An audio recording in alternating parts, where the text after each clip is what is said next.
Hello viewers, আসসালামু আলাইকুম। Cooking থিয়েটারে আপনাদের সবাইকে স্বাগতম। আজকে আমি আপনাদেরকে দেখাবো টিন টোনা ফিশ। এই টিন টোনা ফিশটা সৌদি আরব থেকে আনা হয়েছে, তাই ক্যাপশনে দেওয়া সৌদি আরবের খাবার যখন দেশে।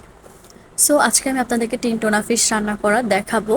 তো প্রথমে টিনটার ভিতরে অনেক পরিমাণ তেল থাকবে, ওই তেলটা দিব, সাথে আমি একটু সয়াবিন তেলও এড করেছি।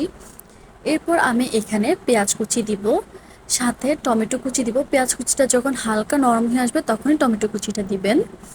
সাথে আমি দিয়েছি রসুন পেস্ট। আমার যে কোনো মাছ ভাজি, ভুনা বা তরকারি সব কিছুতে আমার রসুনের পরিমাণটা বেশি হলে ভালো লাগে। এরপর সব গুঁড়া মশলা দিব। এখানে আমি লবণ, মরিচ, ধনিয়া গুঁড়া, জিরা গুঁড়া, হলুদ দিয়েছি। দিয়ে মশলাটাকে খুব ভালোভাবে কষিয়ে নেব। আমি এখানে মশলাটা ভালোভাবে কষানোর জন্য সামান্য পরিমাণ পানি দিয়ে এটাকে ঢাকনা দিয়ে রেখেছি। এরপর আমি এখানে সয়া সস দিব। লবণের পরিমাণটা খুবই দেখে শুনে দিতে হবে, কারণ প্রথমত এটা সামুদ্রিক মাছ, দ্বিতীয়ত সয়া সস দিয়েছি, এই কারণে লবণের পরিমাণটা ভালোভাবে দেখে শুনে দিতে হবে। এরপর আমি কাঁচামরিচ আর সাথে থাকা মাছগুলো দিয়ে দিব। দিয়ে মাছটাকে ভালোভাবে সিদ্ধ হওয়ার জন্য ঢাকনা দিয়ে দিব।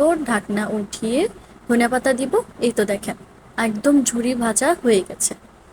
আপনারা চাইলে আরও কড়া করে ভাজি করতে পারেন। আমার এতটুকুই ভালো লেগেছে। ধন্যবাদ।